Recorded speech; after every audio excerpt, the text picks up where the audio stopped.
সেগুলো আমরা আজকে বলবো। এক থেকে আ আবারও ধারাবাহিকভাবে বলবো। যারা নতুনভাবে যুক্ত হচ্ছেন তারা যেন জানতে পারেন। অভ্যাস নম্বর ১, ভোরে ঘুম থেকে উঠা।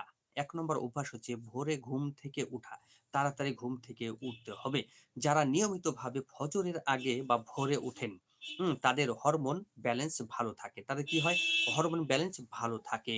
হ্যাঁ? তাদের মস্তিষ্ক তরুণ থাকে। হুম? তাদের বার্ধক্য ধীরে, ধীরে আসে। তাদের কি হয়? বার্ধক্য ধীরে, ধীরে আসে। তাহলে ভোরে উঠে ১০ থেকে ১৫ মিনিট হাঁটা বা গভীর নিঃশ্বাস বা শ্বাস-প্রশ্বাস নেওয়া। তাহলে কি করতে হবে? ভোরে ঘুম থেকে উঠে ৩০ মিনিট ২০ থেকে ১০ থেকে ১৫ মিনিট আপনাদেরকে হাঁটতে হবে বা হালকা ব্যায়াম করবেন। আর গভীর নিঃশ্বাস নিবেন আর ছাড়বেন। তাহলে অনেক উপকার হবে। অভ্যাস নাম্বার ২, নিয়মিত বা পরিমিত।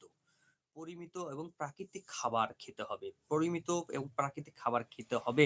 যৌবন নষ্টের সবচেয়ে কারণ হচ্ছে বড় কারণ হচ্ছে অতিরিক্ত ভাজাপোড়া খাওয়া, চিনি খাওয়া, চিনি বেশি, বেশি খাওয়া এবং কোল্ড ড্রিংকস, ফাস্ট ফুড খাওয়া এবং যেগুলো খেলে উপকার হবে তার মধ্যে খাবার হচ্ছে শাক-সবজি এবং মৌসুমী ফল।